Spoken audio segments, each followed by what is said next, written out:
Պատվաշան դատարան մինչ քննարկվող առարկային հարցին անդրադառնալը ձեր դիտողությամբ շատ հարկի է կփորձեմ ձեր դիտողությամբ արձագանքել արգելի պաշտպան տիկին Զավարի Կոստանդյանի եւ Մեղադրյալ Վարդան Ղուկասյանի կողմից բարձրացված հարցերին միանշանակ համաձայն եմ Մեղադրյալ Վարդան Ղուկասյանի այն դիտարկմանը, որ յուրաքանչյուր հակաօրինական արարք կատարած անձը, անկախ նրանից ինչը դատարանზე, պետք է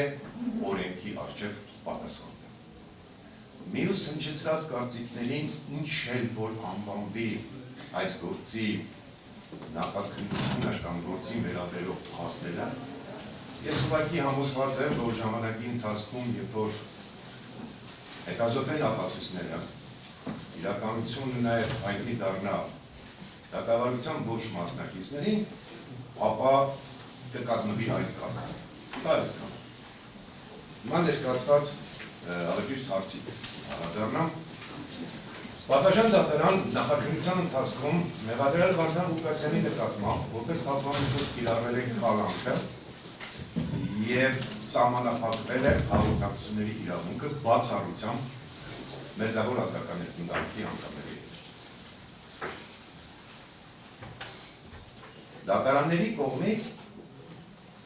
արձանագրվել է, որ քրեական բարույթում առկա են բավարար փաստական տվյալներ,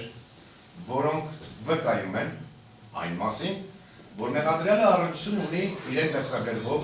հանցավոր արարքի կատարման հետ։ Ընդ որում այս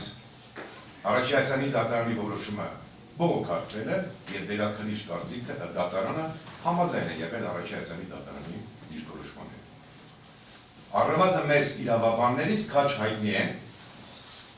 որ մենք հիմա գտնվում ենք մի այնպիսի փուլում, որ հիմնավոր կասկածի վերաբերյալ ավելի խորացված դիրքորոշումներ հայտնելը կամ այդ հարցի վերաբերյալ ավելի խորացված կամ ավելի խորությամբ վերլուծություններ իրականացնելու անհրաժեշտություն առկա չէ, եւ այս հանգամանքը արձանագրվել է նաեւ վճռապետ դատարանի նախադեպային որոշումներով, հետեւաբար ես գտնում եմ, որ մենք պետք է ընդհանրապես արձանագրենք, որ այո, քրեական գործում առկա փաստական տվյալները վկայում են հիմնավոր կասկածի առկայության մասին։ Եվ այս տրամաբանությամբ, որ չպետք է խորացված քննություն առարկա դառնա հիմնավոր կասկածը, կայանում է տրամաբանությունը էությունը նրանում, գաղափարախոսությունը, որ եթե այս հարցի կապակցությամբ գործելեության քննող դատարանը դիրքորոշում հայտնի, ապա ակամայից կստացվի արդեն որոշակի կամ կդիտարկվի առնվազն կողմնակալ դատարան։ Հետևաբար, արձանագրելով, որ քրեական բարույթով ձեռք են բերվել բավական տվյալներ հիմնավոր կասկածը հաստատելու համար, պատվաշան դատարան ձեր կրթության մասնեմ հավան միջոց կիրառված կալանքի հիմքերի։ Շնորհակալություն։ Եվ պետք է կրկին արձանագրեմ, որ առաջացանի դատարանի կողմից բարույթ իրականացնող մարմինի միջնորդության քննարկման արդյունքում հանգել այն հետևության, որ քրեական բարույթում առկա փաստական տվյալները վկայում են այն մասին, որ առկա է բարձր ռիսկային հավանականություն, ռիսկ առայն, որ Մեղադրյալը ազատության մեջ մնալու դեպքում առաջինը կկատարի հանցանք։ Լավ, ձեր զգացողությունները խնդրում եմ ասենք շարունակեք որևէ ցավալուբանի կողմից չէ։ Լավ, շարունակեք։ Եվ երկրորդը, որ ազատության մեջ մնալու դեպքում չի կատարի Հայաստանի Հանրապետության քրեական դատավարության օրենսգրքով որպես Մեղադրյալ իր վրա դրված պարտականությունները, այդ թվում ադորինական ազդեցություն հնարավոր է գործադրի դատավարության մասնակիցների նկատմամբ առնվազն իր օգտին ցուցմունքներ ստանալու նպատակով։ Առաջին հայցանի դատարանի այս արձանագրումները եւ առհասարակ որոշումը հարգելի պաշտպանների կողմից բողոքարկվել է վերաքննիչ դատարան եւ վերաքննիչ դատարանը ամբողջությամբ իր համաձայնություն է տվել առաջի հայցանի դատարանի արձանագրումներին։ Եվ դրանից հետո ունենք ընդհանրապես մեկ իրավիճակի փոփոխություն կամ իրավիճակի մեկ փոփոխություն դա այն է որ քրեական գոհարույթը մեղադրական եզրակացությամբ արդեն հանձնվել է դատարան որպեսզի այս հանգամանքը չարծացվի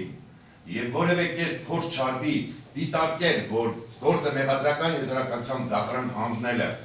արդեն այնպիսի իրավիճակի փոփոխություն է էական փոփոխություն որ կարող է հիմք հանդիսանալ խափան միջոցի փոփոխման համար ապա շտապ եմ արձանագրել եւ վկայակոչել համոզված եմ հարգելի պաշտպանների նույնպես հայտնի վճռաբեկ դատարանի նախատիպային դիրքորոշումները որ զուտ գործը մեղադրական եզրակացությամբ դատարան հանձնված լինելու կամ հանձնվելու հանգամանքը որևէ կերպ չի կարող հիմք հանդիսանալ արձանագրելու համար որ նախկինում ընտրված խափան միջոցի հիմքերը որևէ կերպ նվազել են կամ զերոացվել են շարունակենք Ես ուզում եմ քննարկման առարկա դարձնել, թե ինչ հանգամանքներ են ի հայտ եկել այն պահից հետո, երբ ընտրվել է խափան միջոցը, այս օրվա դրությամբ, որոնք կարող էին հիմք հանդիսանալ խափան միջոցը փոխելու համար։ Իմ գնահատմամբ այդպիսի էական որևէ հանգամանք ի հայտ չի եկել եւ շարունակում են պահպանվել նույն ռիսկայնությամբ նախկինում արձանագրված հիմքերը։ Փորձեմ անդրադառնամ մեկ առ մեկ։ Առաջինը, ինչպես արդեն նշեցի, առաջին ակցիանի դատարանի կողմից այդ հիմքի հիմնավորում վկայակոչվել են մի քանի հանգամանքներ։ Առաջինը, վկայակոչվել են այն փաստը, որ մեղադրյալ Վարդան Ղուկասյանի նկատմամբ ներկայումս, եթե հիշողությունս չի դավաճանում, նույն դատարանում քննվում է մեկ քրեական գործ, որը առերևույթ վկայում է, որ անձը առերևույթ կատարել է փաստորեն մի քանի հանցավոր առերևույթներ, կրկնում եմ առերևույթ, եւ այս հանգամանքը դատարանների արձանագրմամբ եւ նաեւ իմ համոզմամբ որոշակի չափով վկայում է անձի հետագայում դրսևորվող վարքագծի մասին։ Հաջորդը շատ էական է նաեւ քրեական գործում ձեռք բերված, գործով ձեռք բերված եւ այդ թվում նաեւ մեղադրանքի հիմքում դրված ապացույցների իհարկե ոչ բովանդակային, բայց այդ ապացույցներից որոշակի փաստերի վկայակոչում, որը իմ կարծիքով հաստատում է այդ հիմքի բարձր ռիսկայնությունը։ Մասնավորապես, օպերատիվ հետախուզական միջոցառումների արդյունքում ունենք խոսակցություններ, որից մասին համոզված եմ եւ դատարանն է արդեն հասցրել որոշակի ոչ ամբողջ բնույթով եւ հարգելի պաշտպանները ծանոթացել, որոնք վկայում են կամ ավելի ճիշտ, ավելի կոնկրետ, որոնցում մեղադրյալ Վարդան Ղուկասյանը խոսում են նաեւ հետագայում անօրինական գործողություններ առերևույթ հանցավոր հանրարդներ կատարելու մասին։ Եվ այս երկու հանգամանքների համակցությունը իմ խորին համոզմամբ այո վկայում է, որ արկա է եղել այդ հիմքը բարձր հավանականությամբ եւ այս պահի դրությամբ շարունակում են դրանց իրավաչության պայմանները խափան միջոցի եւ այդ ռիսկը այո հիմքը նույն ռիսկայնությամբ պահպանվում է։ Հաջորդ հիմքը, որ դատարանի կողմից արձանագրվել է, ինչպես արդեն նշեցի, դա այն է, որ ազատության մեջ մնալու դեպքում մեղադրյալ Ղուկասյանը հնարավոր է չկատարել իր վրա դրված պարտականությունները Հայաստանի Հանրապետության քրեական դատավարությամբ եւ անօրինական ազդեցություն գործադրի ժողովրդական կերպով ասած վկաների եւ գործով անցնող մյուս անձանց նկատմամբ։ Ինչու է այս ռիսկը արկա եւ ինչու է դրա ռիսկայնությունը բարձր։ Նախարարինը ուզում եմ վկայակոչեմ եւ արձանագրենք, որ Վարդան Ղուկասյանը,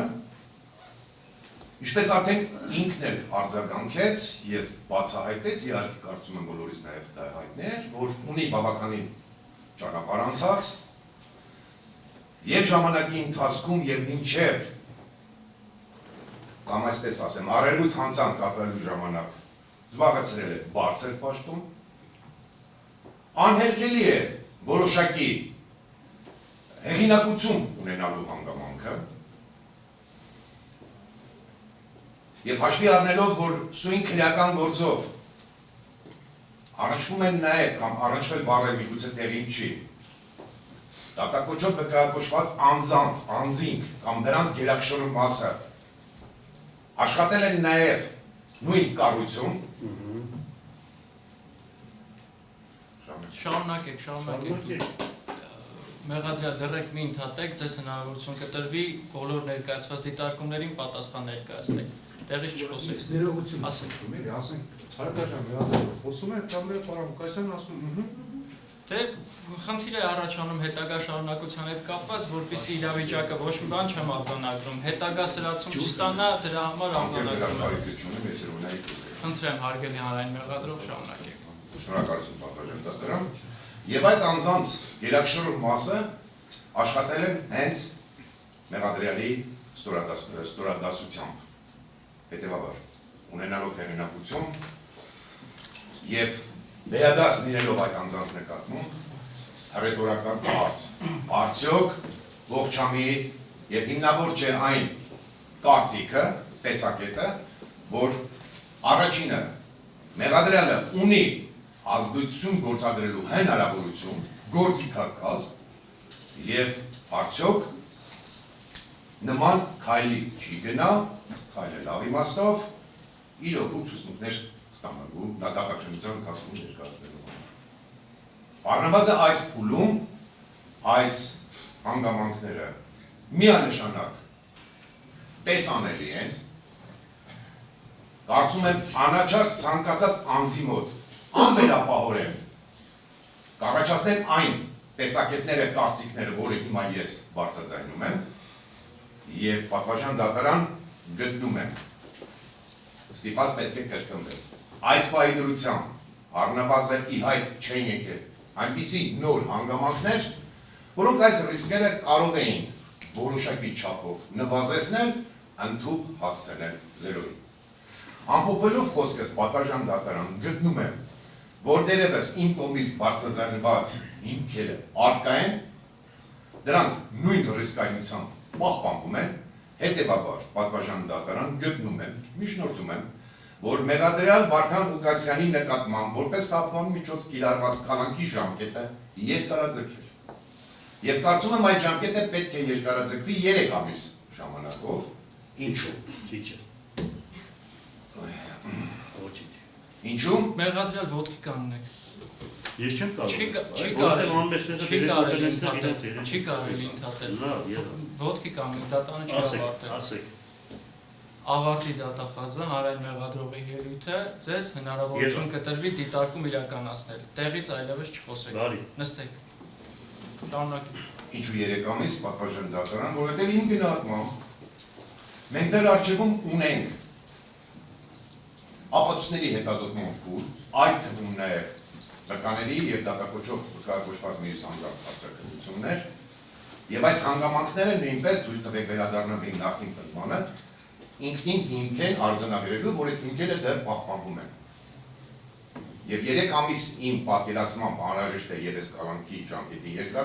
երկարաձգում, որովհետև ապացույցների բազայի սպառումը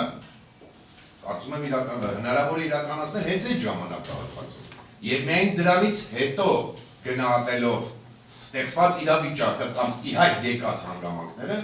կարելի է կրկին քննարկման առարկա դարձնել այս հարցը եւ հանգել նոր եզրահանգումների։ Պատվաժան դատարան միևնույն ժամանակ մեկ նախադասությամբ ցանկանում եմ նշել, որ իմ գնահատմամբ այլընտրանքային որևէ խախտման միջոց իզորու չէ այս փուլում պատշաճ վարկագիծ ապահովել մեղադրյալ Վարդան Ղուկասյանի համար եւ հետեւաբար դրանց ավելի մանրակրկիտ անդրադառնալու կարիք չունեմ։ Իհարկե ես համոզված եմ, ինչպես իրավացիորեն նշեց պատվաժան դատարանը, շատ պրոֆեսիոնալ պաշտպաններ ունենք ներկա դատարանում, համոզված եմ, որ նրանք այլ դիրքորոշումներ են հայտնելու, այլ տեսակետներ են բարձրաձայնելու եւ կխնդրեմ պատվաժան դատարան այդ ամենը լսելուց հետո հնարավորություն ընձեռնել դրանց վերաբերյալ կարծիք հայտնել։ Շնորհակալություն այսքան։ Շնորհակալություն, նստեք։